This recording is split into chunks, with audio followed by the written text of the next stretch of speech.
Good afternoon, John Flaherty, the B3 burner, and what I have for you today is fluid level check time in the Cadillac. It's important. So many people let it go.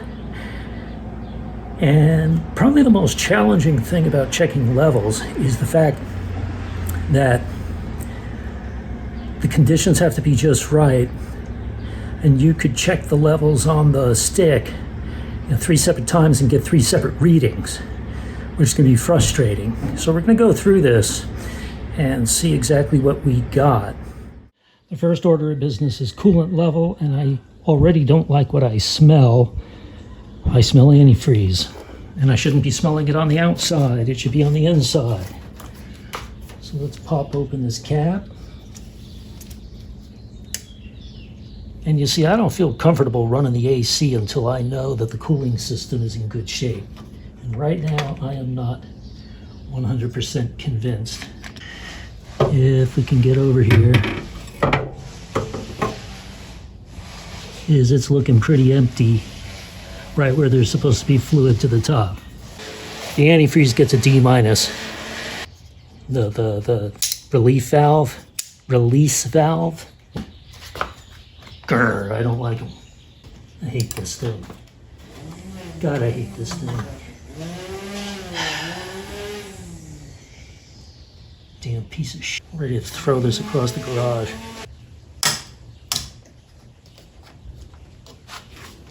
I'm gonna have to replace that thing. All right, so the next thing we go on to is oil. Okay, so this next one falls in the Captain Obvious category. The oil dipstick. Look, I'm not going to insult your intelligence. I know you know what a dipstick looks like.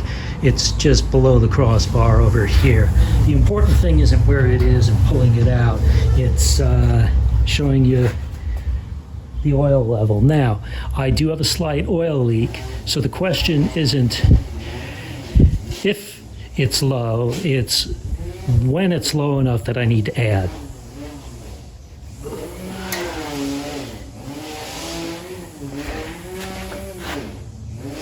And of course it's reading a false high because it's reading way up the stick from the last time the car was run. The add a quart line is where my thumbnail is right there. The do not overfill line, or the full line, is there. In between those two, I guess, is supposedly a quart. That's not much distance for a quart. And I pull it out, and it's below an add. It's below the add line. I'm gonna double check that.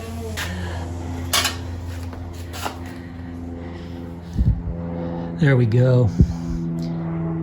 The add mark is just over here, and it's just south of it.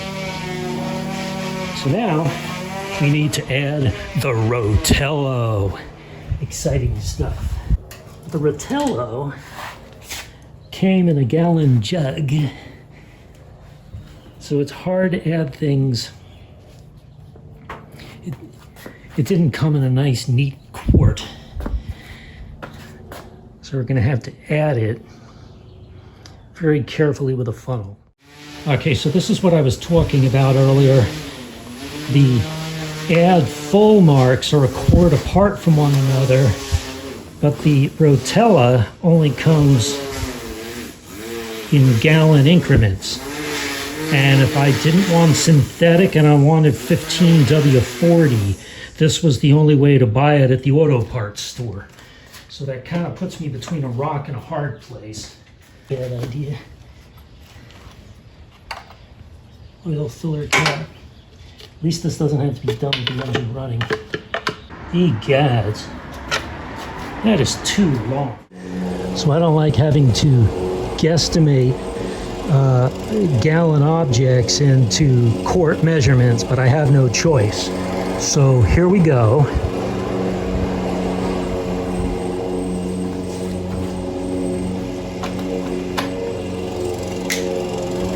As I carefully use the funnel so I don't pour it all over the place. Pardon me if my right hand shoulder gets in the way of the shot.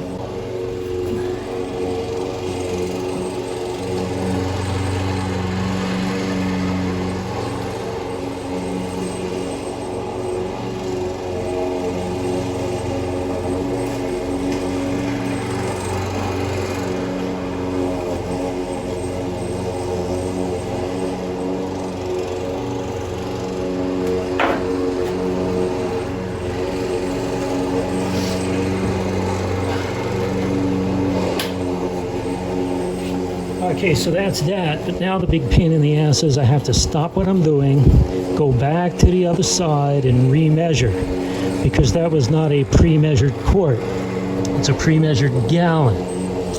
All right, so here we go, and we remeasure. Now bear in mind, two things are going to happen here that's going to throw off the reading initially. Number one, the fact that the oil dripped down the crankcase or the filler neck is going to give us a false high until we wipe it off once. Two, it's going to be clean oil, so it might be hard to read the spot. So here we go. And what did I tell you? It's way up high. That's a false high. I guarantee you that. If it isn't, I'm in a lot of trouble. I'll tell you that right now.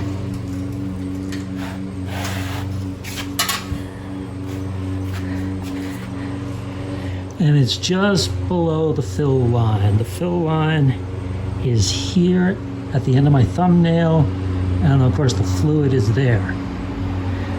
Am I going to tempt fate and try to put any more in there when I'm that close to full already? The answer's no. Good enough. That was about a quart that I added. So that was a good guesstimate on my part, if I do dare pat myself on the back for a job well done. So I will put the dipstick back, and I will call that good. Okay, so we threw the funnel down on the ground, and we put the oil cap back on. The next thing to check is can't even see it from here, it's so hidden. There we go. The transmission fluid dipstick. Right there. This is the biggest pain in the butt, and I'm going to tell you why. Transmission fluid is very thin with low viscosity, so it's hard to read the level.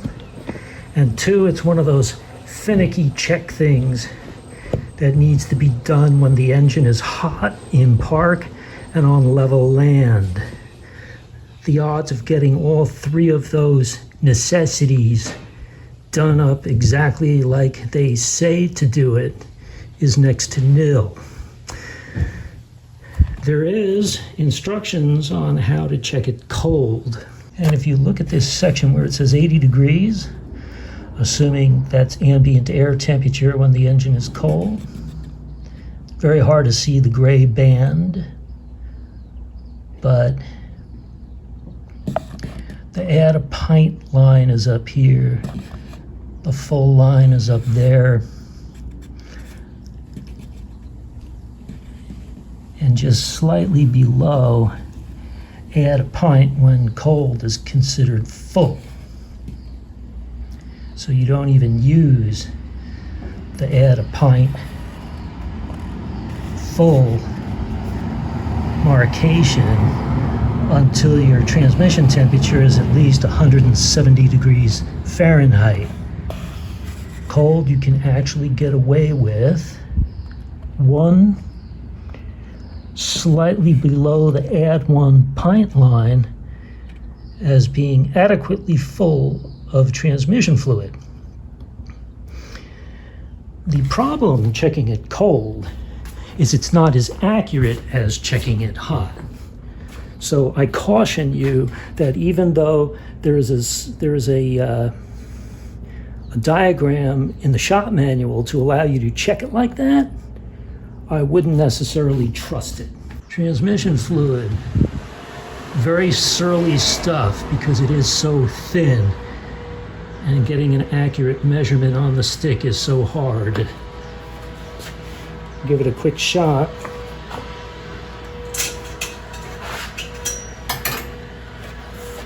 And again, this is one of those ones where you got to first wipe it completely off because it had last been high in its containment. You get a false high unless you dribble it down, unless you wipe it down first and then do it again. And to give you some reference, add a pint is this first nub way down there, and full is there.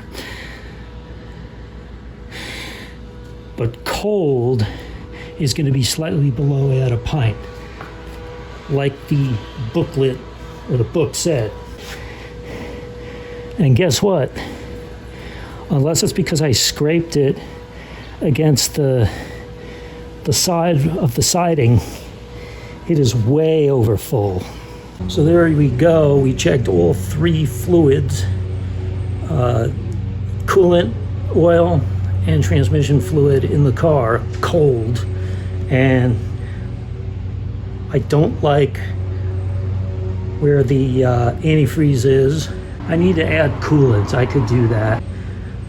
I didn't like where the oil was, but I was able to fill it. And I don't like the fact that the transmission fluid is too full. But since I'm leaking transmission fluid, maybe I prefer it a little overfilled than underfilled. But make no mistake, overfilled is not good, as it puts pressure on the seals, and we don't want that happening. So, anyway, that's it for now. Okay, we're gonna fill up the antifreeze. We have some Prestone 50/50 pre-diluted antifreeze coolant. And very carefully watch that it doesn't come up over the top.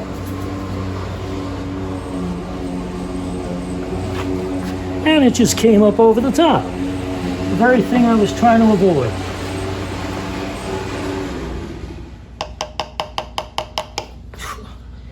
All right, so there we go.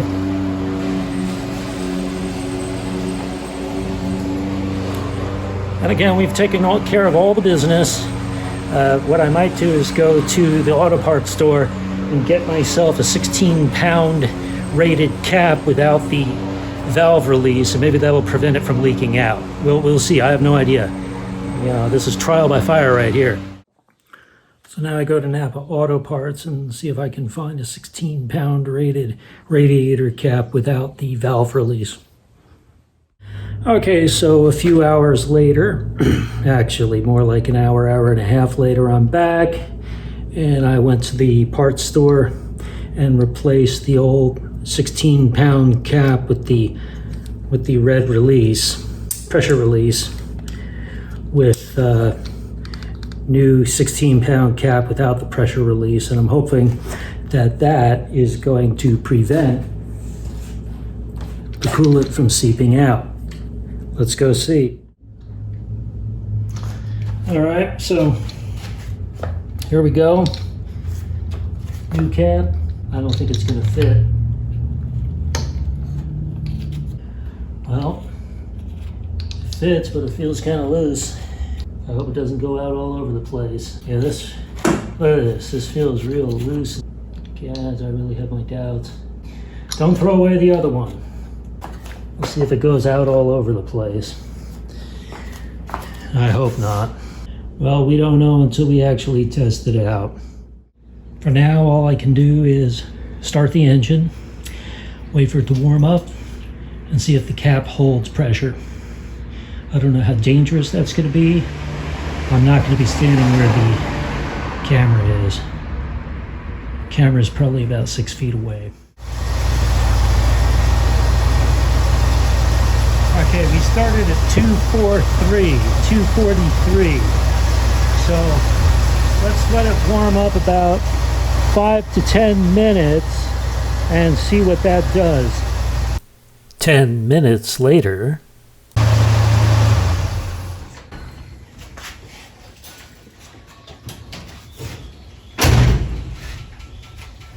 And it passed the 10-minute test. Was it hot? I'd be tempted to know how much I could turn it before it releases, but no, I'm not even going to take a chance on that.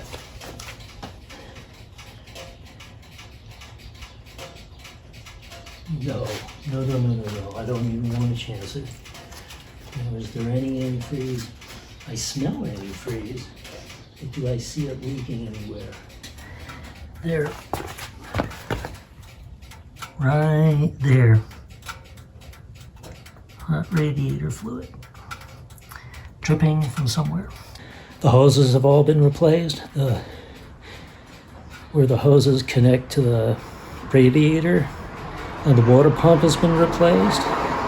I just don't know where else to check.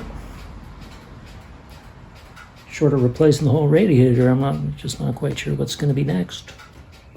But we do still have leaking. And this time it's not from the cap. It's bone dry around the cap. Where the rust stains are going down the radiator, the side of the radiator, that's where it would have been leaking. And it would have been splashing onto the battery, which it had done in the past, and onto the battery tray below. You can see that none of that is happening. Yet somehow it's leaking down below. So the key takeaway with the cap is that it will at least hold pressure, the 16-pound cap without the valve, even though it feels a little loose in terms of its fitment. Now the question is, how will it hold after an hour of driving on the freeway versus just 10 minutes warming up in the garage? I don't know. There's only one way to find out. We'll find that out later. Anyway, I'm John O'Flaherty, B3 Burner, saying so long for now.